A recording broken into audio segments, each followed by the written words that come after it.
Kuubiku puhul samamoodi, see eelmise aasta kaotus on neil mängijatel meeles ja sellest tahetakse võimalikult kiirelt ning kärmelt üle olla. Kuubik paneb palli mängu ka kohe vasakule äärele.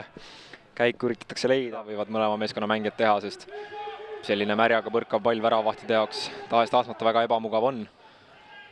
Aga vaatame, kuidas selles osas täna, mis hetkel toimitakse. 11-11 finaalturniiril saadatasandil mängitakse reeglina ja 2 korda 45 minutit, et kui muidu Rahvaliigas neid variatsioone võib leida mitmeid, siit tuleb peale lööka Tartu poole pealt. Mängija ja Mark Mälksoo ka. Premium-liigas käinud mitmel korral platsil ikka värava kirjas, vaatame selle olukorra ära, Kuubik siin kohe ohtlikult ründamas ka, aga tuleb praegu Tartu poole pealt. Pealtvaatajaid on kogunenud täna siia, kindlasti mingil määraseks rohkem, võib-olla on oma töö teinud ka ilm, vaatame selle olukorra ära, Tartu pääseb palli pikendama, eemalt päästakse suunama ka ja esimest korda on see väravas. Suluseisu lippisid maas, Kuubiku mängijad selle suunas hääletavad, aga see Tartu saab 14. minutil esimese värava kätte ja võib kollektiivselt tähistama seda. Marek Tšernovski, kes muu endine Tartu Tammeka mängumees ja üle 100 kohtumise kõrgliigas teinud mängija siit skoori avab, kaasad teda junitlema jooksevad ja Tartu saab siit vara ja see värava kätte. Kuubikule see kindlasti mingis mõttes külma dušina mõjuda võiks, kuivõrd väga palju ei ole Tartu siiamaani nende värava lähist. Nüüd enam ei mindud nii agaralt seda kõrget palli ettepoole otsima, nüüd üritatakse natuke enesekindlust kasvatada ja platsist paremini aimu saada enda madalate passide läbi. Tšernovski pääseb jooksu, Trööp paneb ta pikali, aga Tšernovski tõuseb püsti, saab ise uuesti palli kätte, trilvab seal niimis hirmus sööt allapoole ka, aga ei jõua Tartu lõpuks peale löögile. Jätkolukord Alve poole peal, parem häälega Kuul, aga see lendab mitme meetri jagu üle. Madalalt mängitakse pall lahti, väga mitu meest selle läbi ka laseb, tuleb peale löök, lahtine pall ja selle raiub Tartu sisse. Selle raiub Tartu sisse ja 21. minutil lüüakse seisuks 2-0 ning nüüd hakkab Kuubiku jaoks asi natukene käest minema.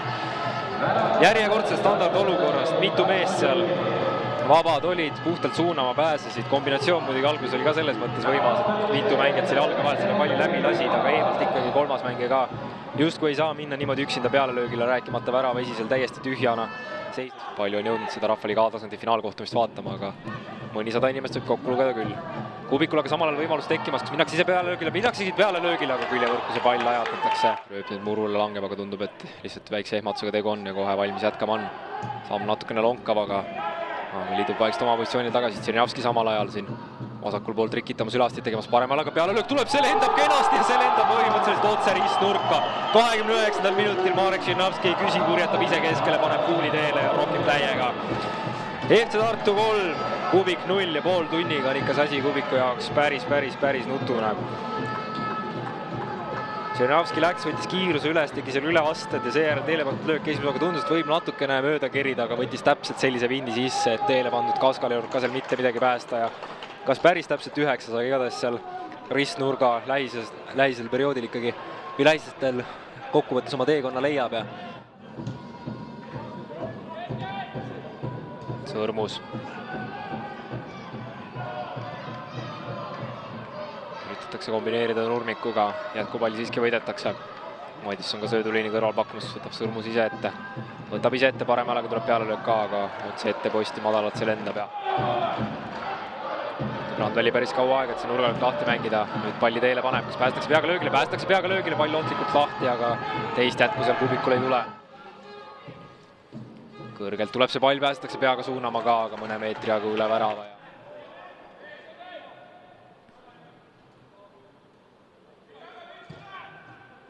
Kõrgelt see pall tuleb, päästaksegi suunama ja pall on väravas.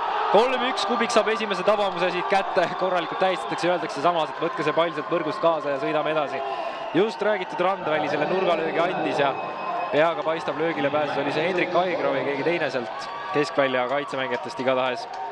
Kokkuvõttes Kuubiku enda jaoks vahet jälle, nemad on esimese tabamus.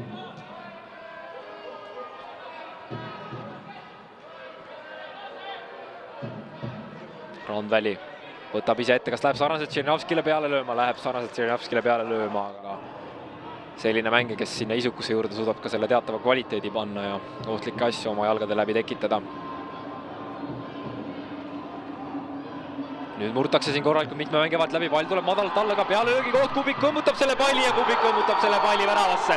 Nüüd läheb meil mänguks 62. minutil, tuleb tagant lainest Andres Georg Neimar, paneb ühe puutega peale ja Kuubik saab teise värava kätte.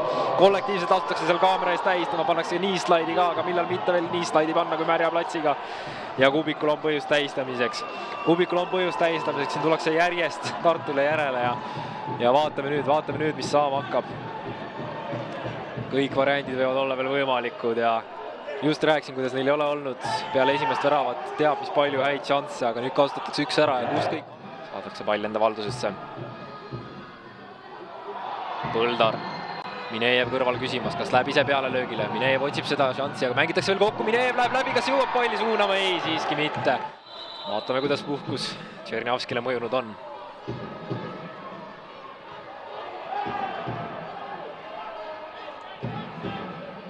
Randväli annab eemalt kuuma, aga Minejev otsib läbi söötu, korralikult kokkupõrked seal Karissala läheduses aset leiavad. Sööt kõrvale, Madisson parema jalaga eemalt kuuli teele paneb ja see läheb napilt väravast mööda. Kubiku pink siin juba kõik kollektiivselt püsti hüppas ja Sõrmus ja Randväli ka siin kohe Kubiku poole pealt valmis uuesti platsile tulema.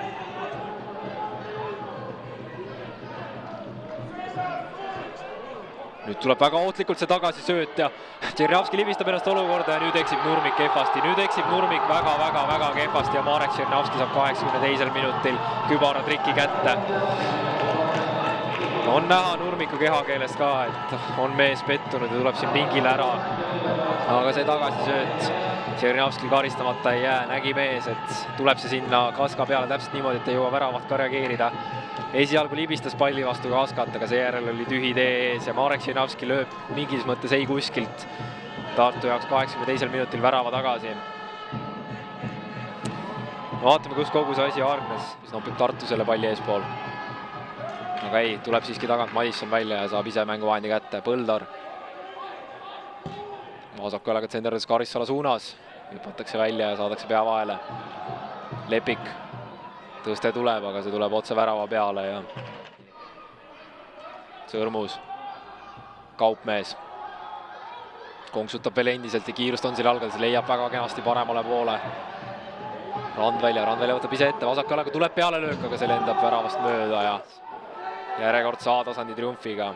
Viimase mängu puhul skooriks 4-2 jääb ja Marek Tšernjavski 3 värava autor, Alve 1 värava autor. Kubik kasutas kõva vastupanu teisele poolel, tuldi uhke hingamisega ja pandi ka korralikult väravaid. Aga kokkuvõttes sellest ei piisa, et need esimese poolaja 3 väravat ära annulleerida.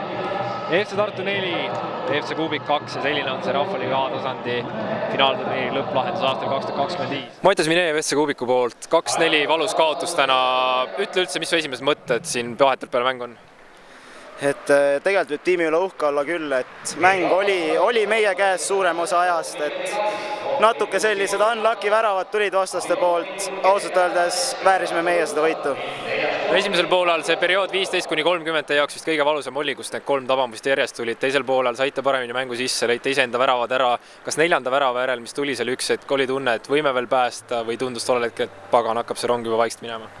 Et me ütleks seal neile mõlemad poolt, et enne väravat oli tunne, et kindlasti tuleme tagasi, siis tuli see värav, siis tekkisid kahetised mõtted, aga ikkagi pidi lõpuni pingutama, sest alati on võimalus isegi viimasel minutil 2 lüüa. 2 aastat järjest finaal, 2 aastat järjest kaotus, olete tublisti pingutanud, olete jõudnud alati siia viimasesse sammuni, aga millestki on puudu jäänud. Kas tuleb veel Kubiku jaoks, kuidas tunded on? Poistega sai arutatud küll enne seda mängu, et mis me edasi teeme järgmisel seasonil ja ausalt öeldes kunagi ei tea, et oli mõte, et kui võidame, siis ilmselt lõpetame selle asja võiduga ilusti ära, aga kuna nüüd tuli kaotus, siis vaatame enne järgmist seasonit, palju on meil tahtjaid ja mis mõtted poistel on. No individuaalses mõttes ka siia lõppu veel, olid üks väheseid Kubiku mängijad, kes, kui mälu ei eksi, terve mängu tegi kaasa seal platsi peal. Kuidas üldse selle märjaga siin Alekal mängida oli ja kuidas selles osas endal individuaalselt tundus, et kui oli hea, oli meeleolu mõnus? Tegelikult väljas käisin küll korraks, aga ei, mõnus on. Aitäh kõikidele fännidele, et tulite. Meeleolu oli laes, meie ultrad tegid häält ja aitäh teile kõigile, kes tulite. Meeleolu on laes. No suurepärane, Mattias, lähen sa tiimi juurde ka tähistama ja läheme veel. Näeme.